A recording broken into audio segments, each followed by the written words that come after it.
बहुत सारा आशीर्वाद। आप लोग रोज रोज हमें देखकर बोर हो गए होंगे कि रोज रोज सुबह सुबह महाराज पढ़ाते रहते हैं, लेकिन ज्ञान अर्जन करते रहना चाहिए। और पैसा रुपया मकान धन दौलत परिवार छूट जाएगा, लेकिन ज्ञान धीरे धीरे इकट्ठा होकर के केवल ज्ञान में बदलेगा। इसलिए हम पढ़ाते हैं। उपाध्याय का काम होता है पढ़ना पढ़ाना। तो भोग भूमि की विशेषताएं पढ़ रहे थे। पहले भी हमने बता दिया था, पहला दूसरा और तीसरा काल भोग भूमि का है, उत्तम मध्यम और जघन। पहले काल में 6000 धनुष की ऊंचाई थी। कितनी? 3 दिन में आहार होता था। और जो पहले की हड़ बहेरा आंवले की व्यवस्था थी, वैसे ही हड़ के बराबर आहार था।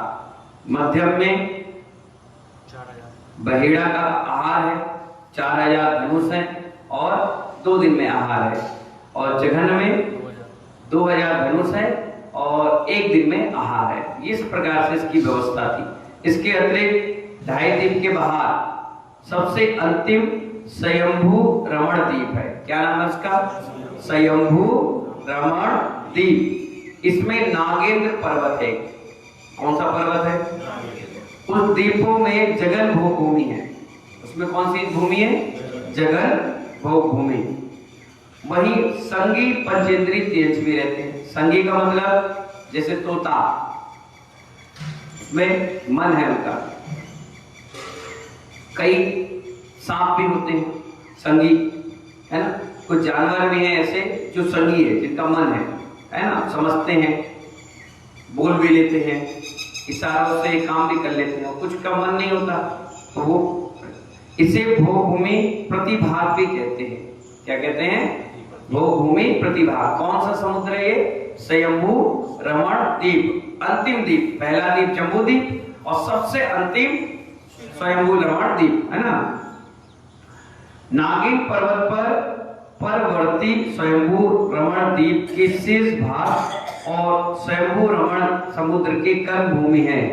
ये क्या कह रहे हैं? नागिन पर्वत के पर्वती स्वयंभू द्वीप, क्योंकि मैंने पहले बताया था ना, एक द्वीप एक समुद्र होगा, तो स्वयंभू रमण समुद्र भी हो गया और स्वयंभू रमण द्वीप भी हो गया। तो अब द्वीप की चर्चा कर रहे हैं कि शेष भाग और स्वयंभू रमण समुद्र में कर्म भूमि है। कुछ में कर्म भूमि है और कुछ में भोग भूमि है। इसे कर्म भूमि प्रतिभाग भी कहते हैं। क्या कहते हैं उसको? कर्म भूमि प्रतिभाग और भोग भूमि प्रतिभाग उसका भाग है।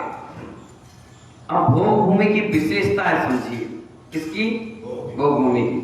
भोग भूमि में रज, क्या? रज, धूम, धुआं, अग्नि, हिम यानी बर्फ, हिम यानी पर्वत, बर्फ, शिला आदि से रहित होती है। क्या क्या चीज नहीं होती बताओ? एमपी जैन साहब बताइए हाथ जोड़कर। पहला रज, मिट्टी, मिट्टी है ना। धूम, धुआं, अग्नि, हिम, पर्वत, बर्फ और शिला, यानी शिलाएं भी होती है ना पर्वत। ये 1 2 3 4 5 6 7, इस 7 चीजों से रहित होता है। कौन सा? भोग भूमि। ये भोग भूमि नहीं है, इसलिए सब चीज मिल रही है। क्या क्या मिल रही है? भूमि भी है, रज भी है, धूम भी है, अग्नि भी है, हिम भी है, बर्फ है और शिला है, आदि से रहित।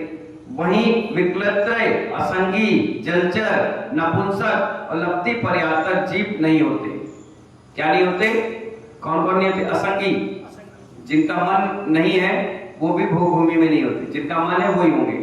पुनात्मा जीव होते हैं, हल्के फुल्के व्यक्ति उसमें पैदा नहीं होते। जलचर, जितने जल में पैदा हुए हैं वो नहीं होंगे। इसलिए तो मैंने कहा क्रीम क्लास जिसने पढ़ ली उसको सब चीज आ गई, वो ऑटोमेटिक समझ जाएगा कहाँ कहाँ। तभी तो ध्यान करते हैं तो सब चीजें अपने ध्यान में आती हैं। नपुंसक नहीं होते, निचड़े भोग भूमि में नहीं होते। लब्धि पर्याप्तक, जब कल हमने बताया था कि अंडरवियर बनियान अपन पहनते तो गीलापन रहता है, अंदर शरीर के पसीना नहीं निकल पाता, सूख नहीं पाता, तो उसमें बहुत सा अपर्याप्तक समूर्छन जीवों का जन्म होता है, तो वो भी नहीं होता। वहां शरीर ऐसा रहता है पवित्र कि उसमें कुछ पसीना आने का सिस्टम ही नहीं है। ठीक है। रात और दिन का भेद भी नहीं होता। क्या? पता ही नहीं चलता और समय निकल जाता है। अंधकार नहीं होता, कल्पवृक्ष इतने पावरफुल होते हैं कि अंधकार नहीं होता।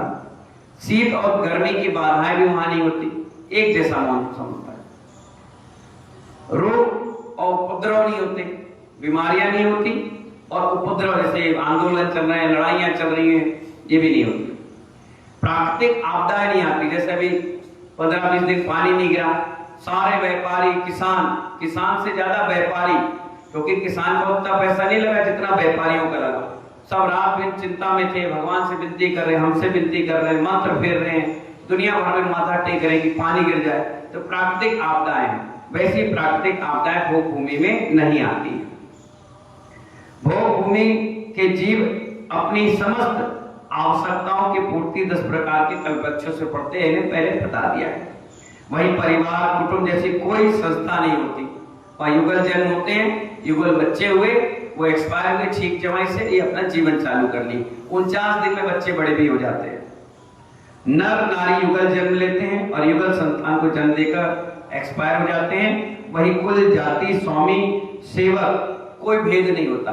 क्या कहा उसमें? उस समय कोई भेद नहीं होता, सब एक जैसे हैं, सबका कुल एक जैसा, सबकी जाति एक जैसी, और सबका स्वामी एक, और सभी सेवक नहीं होते, सब अपना अपने व्यवस्था बनाते हैं। आज तो आपको सामान उठाना है, करना है, इधर उधर जाना है तो लड़कों की जरूरत पड़ती है, इतने आप मेहनती हैं नहीं, वहां पर कोई काम नहीं, सब व्यवस्था हो जाती थी, तो क्यों करें?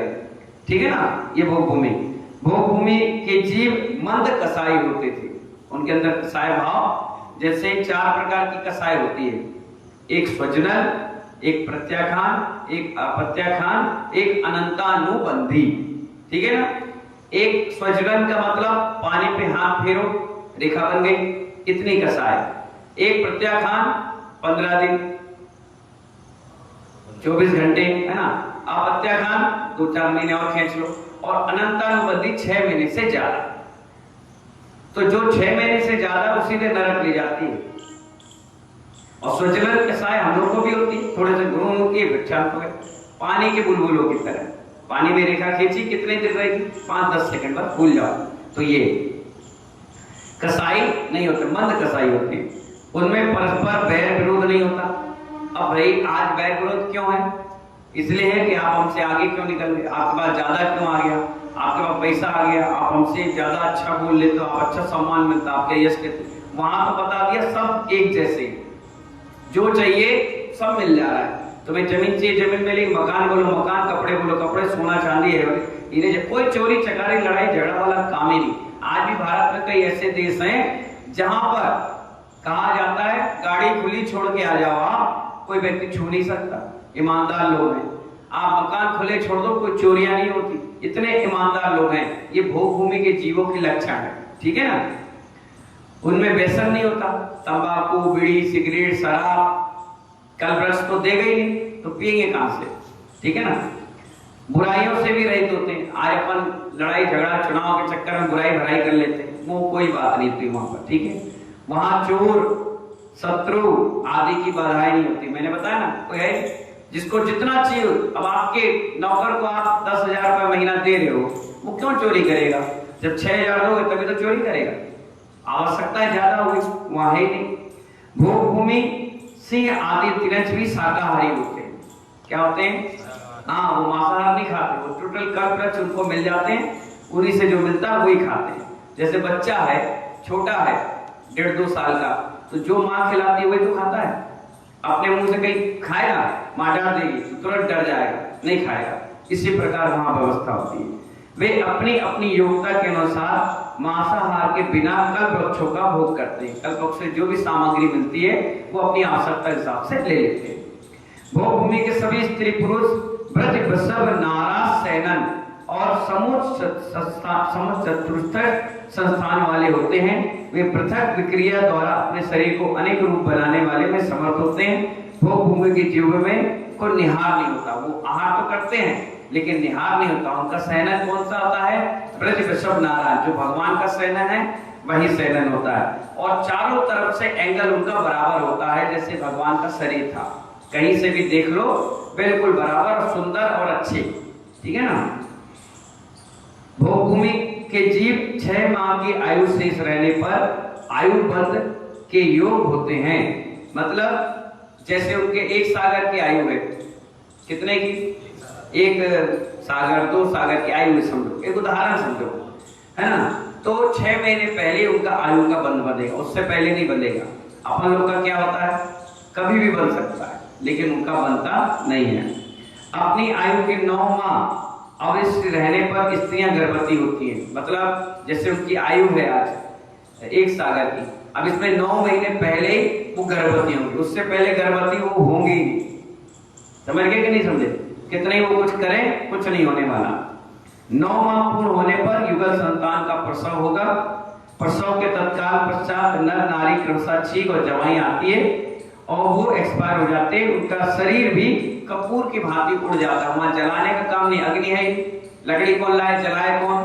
अग्नि, धुआं होगा, वो काम भोग भूमि में नहीं है। जैसे नारकियों का शरीर कपूर की भांति उड़ जाता है, भगवान शंकर का शरीर कपूर की भांति उड़ जाता है, ऐसे इनका शरीर भी कपूर की भांति उड़ जाता है।